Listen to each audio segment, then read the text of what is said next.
Aujourd'hui, on se retrouve pour l'interview tant attendue de Joseph MALLOZZI. Alors ce nom vous est familier, c'est normal. Producteur, showrunner, mais surtout scénariste de Stargate SG1, Stargate Atlantis, Stargate Universe, mais aussi de Dark Matter et Utopia Falls, il m'a accordé une interview de 30 minutes où on est revenu sur son parcours, sur ses projets, mais aussi sur la fin des 3 séries Stargate, donc SG1, Atlantis et Universe, de leur possible retour et bien évidemment sur la nouvelle série événement Stargate, dirigé et réalisé par Brad Wright. Je vous souhaite à tous une très bonne vidéo, abonnez-vous et surtout, n'oubliez pas de partager un maximum. Alors déjà, merci beaucoup Joseph pour avoir accepté cette petite interview. J'ai une question pour vous, déjà pour commencer, c'est quel est le film dont vous vous rappelez en termes de science-fiction que vous avez vu lorsque vous étiez jeune, et aussi le film, en tout cas le premier film, qui vous a donné envie d'en faire votre métier, de devenir scénariste, et spécialement beaucoup plus sur la science-fiction. I always loved old sci-fi movies, but the one that got me the most excited was Star Wars, the first one. Could be as exciting as this romance of the future. Here they come. May the Force be with you in Star Wars.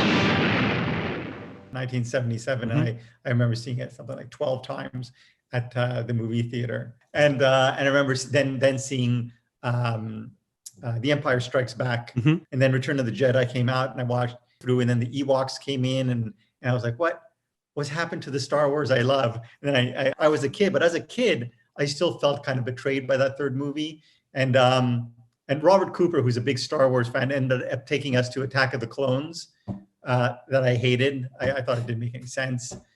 So as a result, I've stopped. That's when I got off the Star Wars bandwagon. But those first 2 movies I thought were so good that they really inspired me. Alors du coup, quelles ont été vos inspirations en termes de science-fiction? Est-ce que on est aussi sur quelque chose comme pour veux, film, ou est-ce que c'est quelque chose de totalement différent? So the old TV shows, so Star Trek, the original Star Trek, I absolutely loved. Some of it obviously doesn't hold up as well now.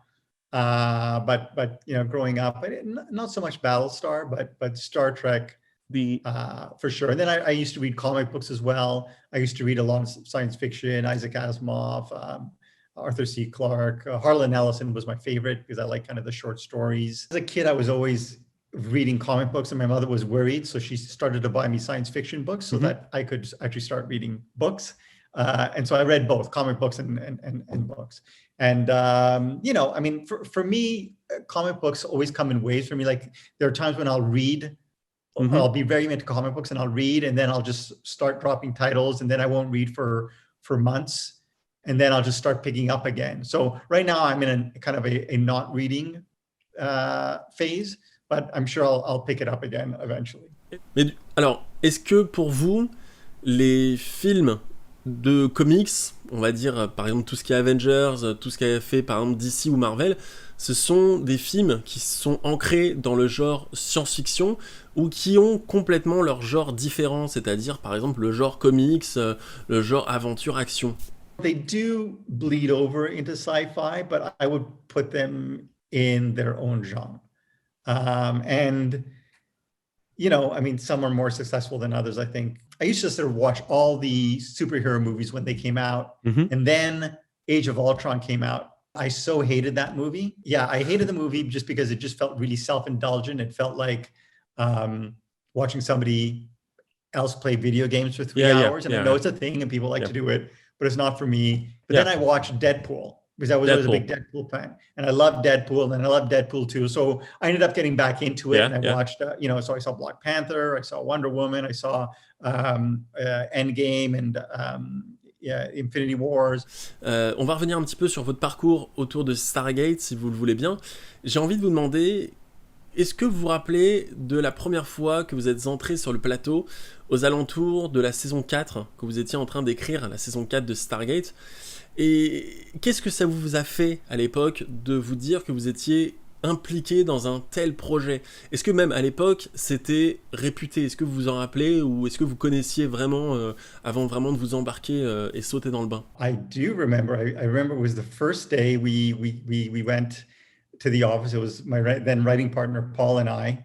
And I remember we sat in Brad Wright's office, and we met Peter DeLuise, and it was going to be his first year he would directed before, and I think he had written a script before, but this is his first year on the writing staff. So we introduced us, and we didn't know he was the, he talked about my father, Dom DeLuise. I was like, oh, the father of the great Dom DeLuise.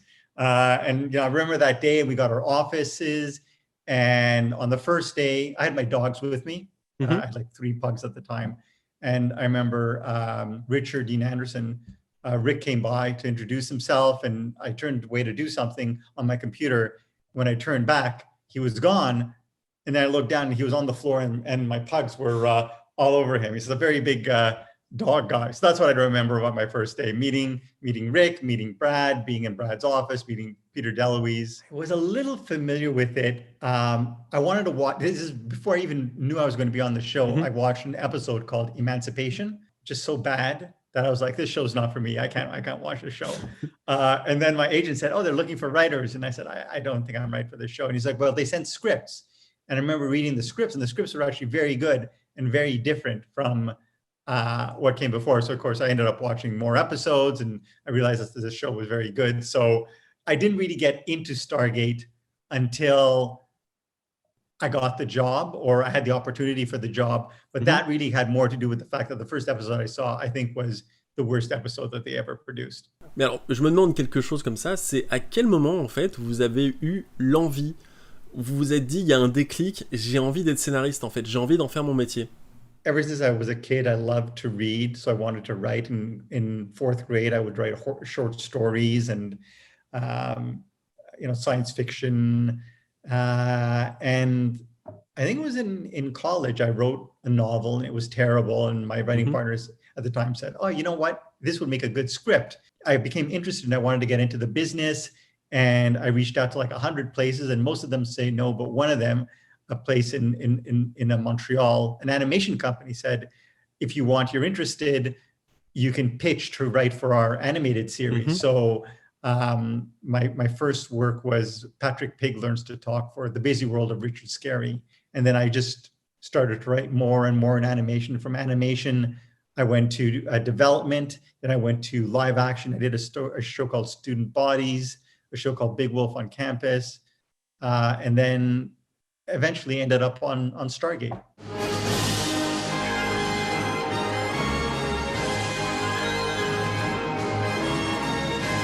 Alors Stargate Atlantis c'est sorti en 2004. Est-ce qu'à l'époque, on revient un petit peu 16, 17 ans en arrière, vous seriez imaginé un tel succès? Vous seriez imaginé que la série allait tellement fonctionner qu'elle aurait fait 5 saisons? Est-ce que vous seriez imaginé que voilà, de grands noms, en tout cas je parle par exemple de Jason Momoa ou d'autres, David Hewlett ou d'autres, allaient sortir de ce show et devenir des superstars qui feraient beaucoup de films et ce genre de choses? Est-ce que c'est quelque chose à l'époque, vous êtes dit, on tient quelque chose de particulier, il y a moyen même que ça dépasse Stargate SG1? No, not at all. In fact, every year we kept getting picked up was a surprise, because every year we would go in and we'd wrap up the series, and then we would hear, oh, we're getting picked up. And every year I would go in thinking it would be our last year, and every year we would get picked up. And that was a year, I remember talking to Chris Judge on set, and he was like, they have to do the 2 series because it's, it makes sense for them financially, and it makes sense. And so that was the first year I thought we were going to get picked up, and that was the year that we got canceled. Alors, petite question assez compliquée. Par rapport à Stargate Atlantis, ou même Stargate SG1, quel personnage serait le plus proche de vous? Celui que vous avez écrit et vous êtes dit, j'ai mis tellement de moi dans ce personnage que c'est clairement moi. Lequel vous ressemble le plus, en fait? I think you'll always, imbue the characters with a bit of you. The type of stuff I like to write tends to be the more either something with a bit of sense of humor, or I like the pure sci-fi stories. So the pure sci-fi stories, I think of one an episode like Revisions or Nightwalkers. There are episodes where you're dealing with kind of like interesting sci-fi technology or sci-fi conceits, but it's unique to you, or Window of Opportunity. It's the old time loop episode, but it's special because it's your characters. I really like those characters, especially in the latter seasons. I mean, Rick was always a lot of fun. Jack O'Neill was a lot of fun to write for, but the Val Maldoran character injected kind of a new life into the series as well. So I actually very much like the latter seasons as well.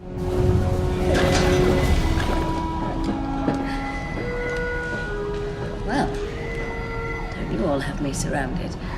Alors pendant un moment, vous avez fait vraiment la balance entre Stargate SG1 et Stargate Atlantis, c'est-à-dire que vous étiez donc scénariste sur les épisodes de Stargate SG1 et sur Stargate Atlantis. Est-ce que c'était compliqué de gérer tous les personnages, tous les épisodes, tous les univers et vraiment réussir à séparer vraiment un maximum pour que rien ne se ressemble, quoi? No, it wasn't very difficult because they all had their own mythologies and their own locations and their own characters. So, and especially the characters that were so different. Mm-hmm. And when we would break the stories, we would all, as writers, break the stories. Yeah. But really, certain writers were dedicated to certain shows. So even though for the first 2 or 3 seasons I wrote a few Atlantis episodes, I was really focused more on SG1. The same with Carl Binder. I think he wrote an episode or 2 episodes or so of Atlantis, but he concentrated on SG1. Whereas Martin Garrow, I think he wrote 1 episode of SG1, but Atlantis was really more, his sandbox. So even though we got together, we all broke the stories together. We came up with the ideas for the different shows. Even though we did write for different shows, for the most part, we were dedicated to either SG1 or Atlantis. Alors malheureusement, Stargate Atlantis en 2007-2008 se voit annuler. La saison 5, elle est ce qu'elle est, on aime, on n'aime pas. Maintenant, il semblerait qu'il y avait d'autres projets pour la suite de Stargate Atlantis, donc une saison 6, peut-être même un film. Avec le recul, et même à l'époque, comment vous êtes senti? Est-ce que vous étiez énervé? Est-ce que vous étiez déçu? Et maintenant, quel est votre état 10 ans après la fin de Stargate Atlantis? Comment vous vous sentez? Et surtout, qu'est-ce qui était vraiment prévu en fait? Qu'est-ce qui devait se passer dans cette saison 6?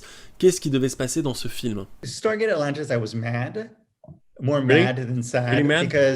because we had stories. We had stories for season 6. I could never sort of get a straight answer of sort of why we were canceled. The hybrid, kind of a parallel universe story, which are always fun, where the hybrid under Michael take over Atlantis.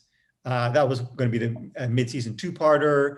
Had an idea to bring Elizabeth Weir back, and the first 2 episodes were actually going to be what was ultimately going to be the movie. The idea being that basically we were waiting to hear back, and Rob said, you have a deal to make a movie, so why don't you write the movie, and if the show gets picked up, that becomes the first 2 episodes, and you can do another movie down the line. And so we wrote the script as a movie if the show didn't get picked up, but as a season 6 opening 2-parter, and it was neither in the end. On parle beaucoup de rachat de Amazon, ce genre de choses.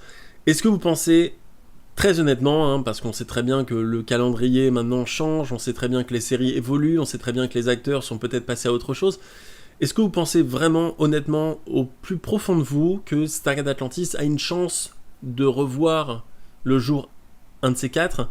Est-ce que vous pensez qu'on peut avoir une saison 6? Est-ce que vous pensez qu'on peut avoir un reboot ou un remake ou une suite déguisée un petit peu en mode Battlestar Galactica de Stargate Atlantis? Ou est-ce que vous pensez que justement dans le projet est mort et enterré? I think it would be very hard to continue one of the shows that ended, even Universe, that basically, creatively, it's very simple to do it. They wake up and I don't know how many years have passed, so that could, explain why they all look a little older. But I think while a lot of the fans would accept it, I don't think the executives at, like, say, Amazon would accept. They would want a show that is a good show for new viewers. In Brad's hand, you get the best case. You get a show that is new for new viewers, but also it can reward old viewers with maybe, some familiar characters. Maintenant qu'on a les services de streaming, c'est-à-dire par exemple tout ce qui est SVOD ou même streaming, je pense par exemple à Netflix, à Amazon Prime, à Disney+, à Apple TV et évidemment d'autres, HBO Max aux États-Unis, Hulu. Est-ce que vous pensez qu'une série comme Stargate SG1, Stargate Atlantis ou même Stargate Universe pourrait être fait aujourd'hui? Est-ce que vous pensez vraiment qu'une série qui prenait le temps, c'est-à-dire environ 20-24 épisodes, pourrait trouver son public de nos jours? Ou est-ce que vous pensez que le format a tellement changé que maintenant il faut modifier ses habitudes et proposer quelque chose de légèrement différent?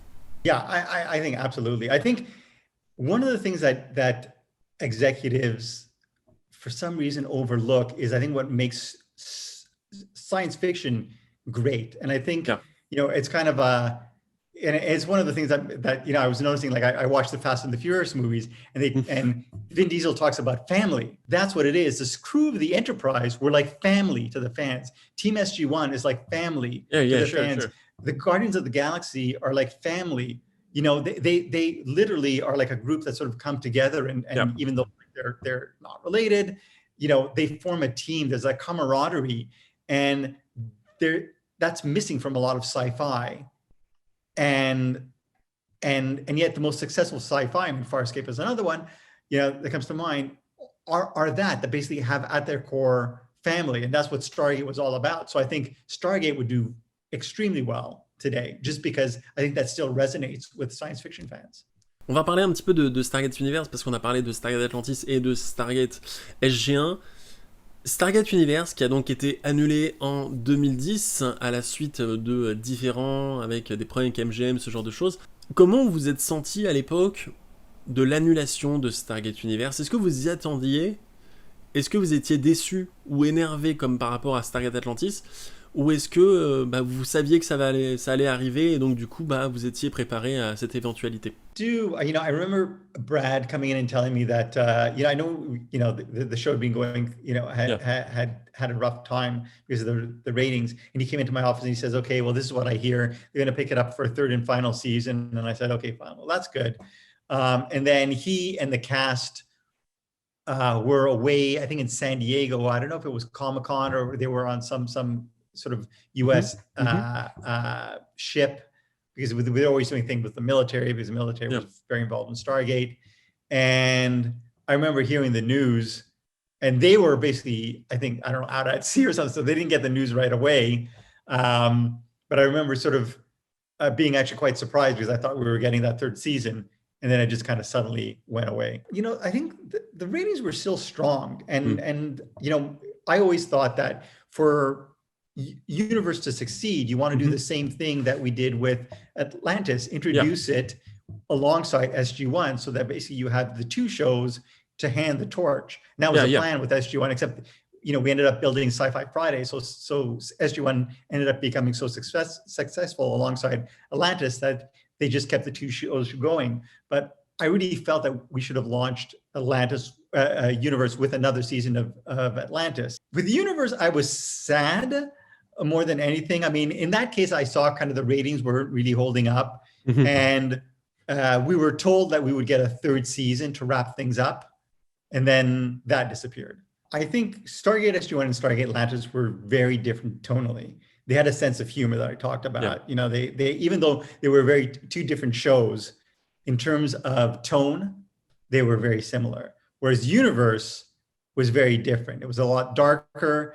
The first, I think first half at least of that first season was very character driven. And for that reason, I think fans came in expecting more of the Stargate they knew. And when they didn't see the Stargate they knew, they just, didn't tune in. And new fans saw Stargate in the title and they said, oh, it's just the same old Stargate. So they didn't tune in. So, at the end of the day, the audience was definitely smaller. But, if you're used to SG1 and Atlantis and went in expecting more in Stargate Universe, you were going to be disappointed. Pour tous les projets auxquels vous avez participé, quel est le projet, ou en tout cas peut-être les projets dont vous êtes le plus fier? Vraiment, ce que vous avez fait, vous en êtes fier, vous êtes content du résultat au final? In terms of, product, I would say Universe, just because of the visual effects. I think they still stand up and the storytelling, but just in terms of kind of the characters and some of those standout episodes we told, SG1 very much. Like I think of episodes like, I mentioned Window of Opportunity, but Wormhole Extreme as well, but Ripple Effect, Revisions, some of my favorite, I look back at the Stargate franchise, and some of my favorite episodes are, from the SG1. Maintenant, vous êtes scénariste, vous êtes showrunner, vous êtes producteur, vous êtes réalisateur. Qu'est-ce que c'est le nouveau challenge? Est-ce que vous allez devenir acteur peut-être? Est-ce que vous allez devenir musicien? Je ne sais pas. Qu'est-ce qui est prévu pour la suite en fait? Just to keep doing what I'm doing and maybe tell other stories. I mean, my series Dark Matter did not get a proper ending, so I'd like to do a mini series for Dark Matter. That's one of the things I want to develop and pitch somewhere down the line. But very much I want to sort of do maybe three more shows and then retire. Alors, évidemment, je vais vous poser cette question parce que c'est la question que tous les fans voudraient poser. On sait que vous êtes impliqué dans Stargate. Il y a quelques années sur Twitter, vous aviez organisé des tweetstorms, c'est-à-dire des tweets à destination des majors, des studios, pour vraiment montrer que le public est chaud pour une nouvelle série Stargate. On sait que Brad Wright, parce qu'il l'a confirmé il y a quelques mois, travaille, ou en tout cas travaillait à un moment donné sur l'élaboration, la production d'une nouvelle série Stargate. Est-ce que vous pouvez confirmer ou non qu'il y a bien une série Stargate en développement, qu'il y a quelque chose? Est-ce que vous êtes au courant et est-ce que vous faites partie du projet? Est-ce que vous pouvez nous en dire un peu plus? Et si, est-ce que vous pensez que ça va voir le jour, un de ces quatre, et que on peut peut-être s'imaginer dans quelques années voir la nouvelle série Stargate arriver sur nos écrans? I am not involved. This is all Brad's baby. So, Yeah. he was, he signed the contract to develop, and he's actually been developing, and things have, first it was a pandemic that slowed everything down. Now there's a sale to Amazon. So, as far as I know, it's all systems go. It's just a matter of now sort of shifting focus to Amazon, which should be the home of the new series.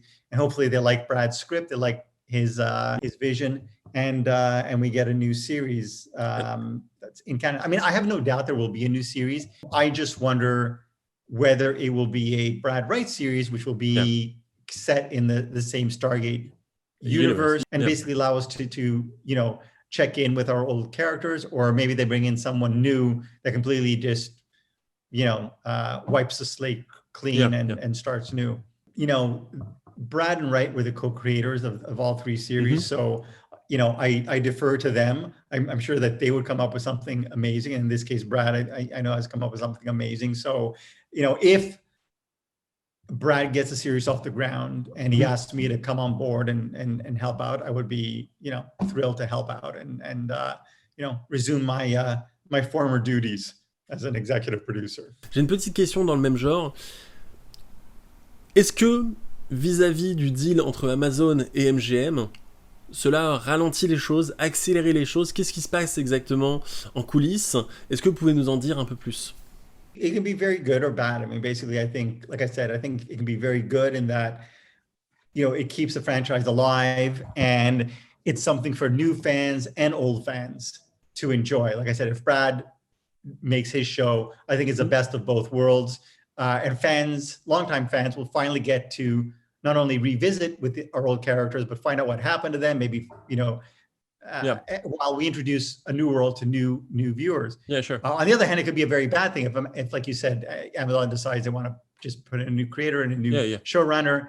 It could be just, it just kind of wipes the slate. It erases the 200 episodes or 300 episodes that were done in the past. It's basically, I think, a disappointment to longtime fans. And there's no guarantee it'll be any good. Alors justement, je me pose une question parce que en France, nous, on n'a pas vraiment de showrunner. On a des réalisateurs, on a des producteurs, mais on n'a pas de showrunner. C'est-à-dire qu'en France, un producteur va potentiellement s'occuper de l'argent, mais aux États-Unis, je ne sais pas comment ça se passe. Est-ce qu'il s'occupe de l'argent? Est-ce qu'il s'occupe de la partie créative? Est-ce qu'il est en lien avec tout le monde?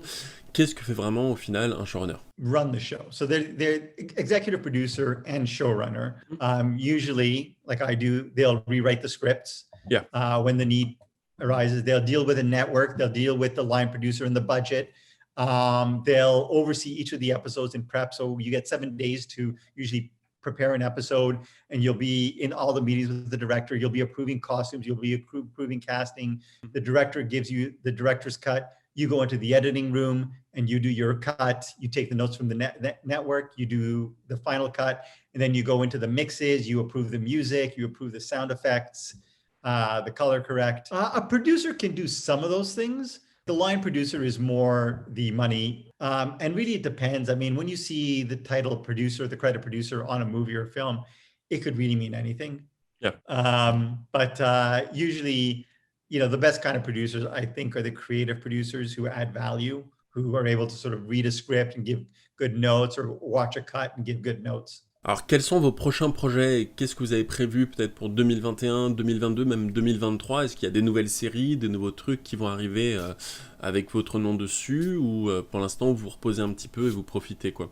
I did kind of a YA sci-fi series for Hulu called Utopia Falls, and we delivered in December. And then when the pandemic started, I thought, well, we could be in lockdown for a while. So I just took on a bunch of projects. And since then, that's all I've been doing. I've been in development for a year and a half, and I'm hoping something, you know, we sell something hopefully by the end of the year. But I'm working on, I think, like 8 different sci-fi projects. Il y a beaucoup de Français qui vont regarder cette vidéo. Est-ce que vous pouvez nous dire un petit truc en français, même quelques mots, et ça nous fera extrêmement plaisir. Comme je dis, ça fait longtemps que j'ai parlé français, mais je sais que les Stargate fans français sont vraiment, on dit, passionnés. Je sais que, par exemple, quand je visite Los Angeles, les exécutifs avec qui je parle,